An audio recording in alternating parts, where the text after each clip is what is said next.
Put your hands up, guys. Please. I have a level 2 MCI, active shooter at Stillman Douglas High School. Toxic stress is a health condition like diabetes or asthma.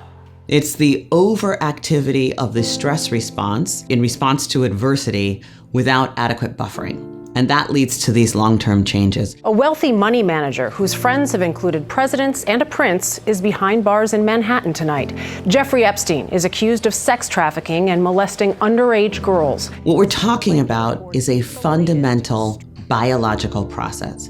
It's the way that children's brains and bodies respond to high doses of adversity. These include physical, emotional, or sexual abuse, physical or emotional neglect, or growing up in a household where a parent is mentally ill, incarcerated, where there's parental separation or divorce, where there's domestic violence, or parental substance dependence.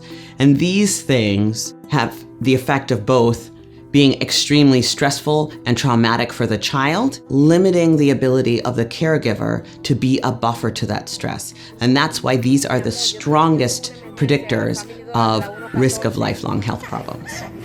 Okay. Oh my God. What happens when kids are experiencing very high levels of stress or adversity is that their bodies release stress hormones. And these stress hormones can have an impact on children's developing brains and bodies. Imagine you're walking in the forest and you see a bear. Immediately, the amygdala, which is the brain's fear response, activates the fear center, and it causes release of lots of stress hormones in our bodies. And they serve an important purpose.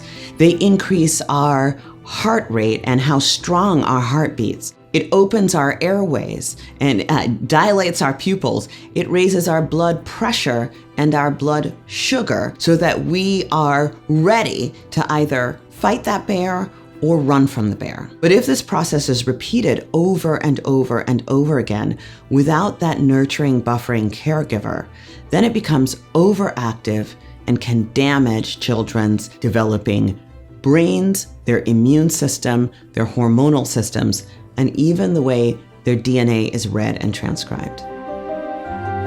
The younger kids are, when this happens, the greater the risk to their long-term health and development. What we're seeing with these migrant kids, what they're at risk for and what they're experiencing right now is an identical biological process to what we've been seeing in kids and families who are growing up right here in the United States. The nature of trauma is such that we shy away from it. It feels overwhelming. I believe it's our obligation to provide these children care, given the trauma that we have inflicted on them and what we know about the long-term damage that that can cause. If we believe and if we say that we are a moral country, then we have to act that way. 1 in 4 Americans have experienced 4 or more adverse childhood experiences. That is adversity that is significant enough to double the risk for heart disease, double the risk for stroke, triple the risk for chronic lung disease, and dramatically increase the risk for lifelong health problems.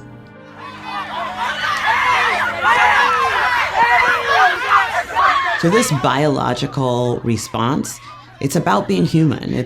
There are no borders. We see this in every state in the union, every community, every ethnicity, every income level.